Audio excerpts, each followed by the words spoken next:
Kastraveci Cornichon, një varietet që përdoret kryesisht për konservim dhe turshi, i kultivuar në fushat e Myzeqes, po eksportohet i gjithi drejt vendeve të Bashkimit Evropian. Sipërfaqet e mbjella me këtë kulturë bujqësore janë në rritje nga viti në vit, ku aktualisht Cornichoni kultivohet nga rreth 600 fermerë në 130 fshatra të zonës së Myzeqes. Fermerët shprehen të kënaqur me kultivimin e këtij produkti, pasi ndryshe nga kulturat e tjera bujqësore, ai garanton treg të sigurt shitjeje dhe çmime të qëndrueshme. Megjithatë, sipas tyre, mungesa e fuqisë punëtore mbetet problemi kryesor që pengon zgjerimin e mëtejshëm të sipërfaqeve të mbjella. Vit pas viti ne shikojmë interes të shtuar të fermerëve për mbjelljen e Cornichonit. Këtë vit kemi deri tani 1.5 milion fitan të mbjellë. Që në fillim bëhet kontrata që gjithë malli është i shitur, shikon siguri, shërbimi agronomik, agronomi vete në terren, par vjet ishte 4.5 kg për bim, vjet ne kështu vajti 5.2.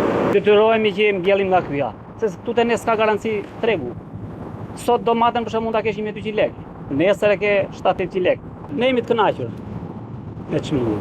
Edhe për pjesën e pagesës, pastaj çdo 15 ditë rak çdo gjë me fjalë hidhen para hidhen nëpër banka. Do t'i shtoni sipërfaqet? Po tani themi sipas se s'garan të fuqi punëtore që shetë. Nuk kanë sa se po të ketë fuqi punëtore edhe mund i shtojnë. Eksportuesi Eno Jegeni bën me dije se mbi 70 fabrika në vende të ndryshme të Bashkimit Evropian, kryesisht në Gjermani, Francë, Austri, Itali dhe Spanjë, përpunojnë prodhimin e ardhur nga Myzeqeja.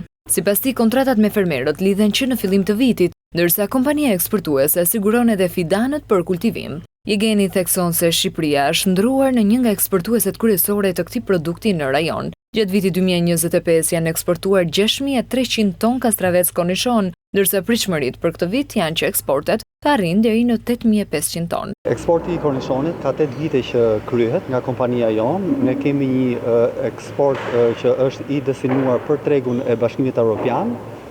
Shkon kryesisht në vende si Gjermania, Franca, Italia, Spanja, Austria dhe shumë vende të tjera. Bëjmë kontratën me grosistët e mëdhenj evropian. Janë mbi 70 fabrika në BE të cilat e përpunojnë produktin ton. Funksionon me kontrata me fermerët. Kemi mbi 130 fshatra të cilët i mbulojmë në zonën e Lushnjës, Herë dhe Beratit. Kemi mbi 600 fermerë që i kemi të kontraktuar me çmim të rregullt, stabil për tërë vitin. Ne kemi filluar nga zero eksporte. Shqipëria sot është prodhuesja kryesore dhe më e hershme e këtij trangulli që është për konservim. Presim që të çojmë diku te 8.500 ton prodhim. Në varësi të kushteve atmosferike, një dynim i mbjellë me kastravec Cornichon mund të prodhojë deri në 100 kuintal.